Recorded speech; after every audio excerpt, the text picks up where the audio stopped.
27ویں جو رجب ہے نا شب معراج، اس کے کچھ خاص نوافل ہیں، وہ نوافل ان کی میں فضیلت بھی عرض کرتا ہوں، اس کا طریقہ کار بھی میں عرض کرتا ہوں کہ حضرت سیدنا انس رضی اللہ تعالیٰ عنہ سے مروی کہ رسول اللہ صلی اللہ تعالیٰ علیہ وآلہ وسلم نے ارشاد فرمایا کہ رجب میں ایک رات ہے، رجب میں ایک رات ہے کہ اس میں نیک عمل کرنے والے کو اللہ تبارک و تعالیٰ 100 سال کی نیکیوں کا ثواب عطا فرماتا ہے، صحیح ہے؟ اور وہ کون سی شب ہے، وہ کون سی رات ہے؟ وہ رجب کی 27ویں شب ہے۔ اچھا، اب 27ویں شب میں جو کوئی 12 نفل پڑھے،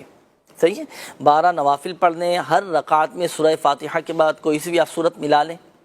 اور ہر 2 رکعت پر اتحیات پڑھیں، اور جب 12 رکعتیں مکمل ہو جائیں، یعنی آپ 12 رکعتیں مکمل پڑھ لیں، ہر رکعت میں سورہ فاتحہ کے بعد صورت ملائیں اور 12 رکعتیں پوری کریں۔ اچھا، جب 12 رکعتیں مکمل ہو جائیں نا،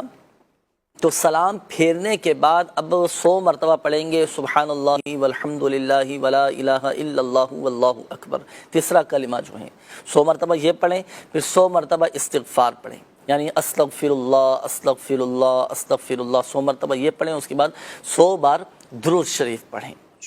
اب گھڑ گھڑا کر اللہ تبارک و تعالیٰ کی بارگاہ میں اپنے جائز مقاصد میں کامیابی کے لیے، جائز حاجتوں کے پورا ہو جانے کے لیے دعا کریں اللہ پاک کی بارگاہ میں، بصد عاجزی انکساری اشکباری کرتے ہوئے دعا کریں اللہ تعالیٰ کی بارگاہ میں، اور صبح کا روزہ بھی رکھیں، 27 رجب کا روزہ بھی رکھیں۔ تو اس کی فضیلت یہ ہے کہ اللہ تبارک و تعالیٰ اس کی سب دعائیں قبول فرمائے گا، سوائے اس دعا کے کہ جو گناہ کے لیے ہوں، یعنی گناہ کی دعا قبول نہیں ہوگی، اس کے علاوہ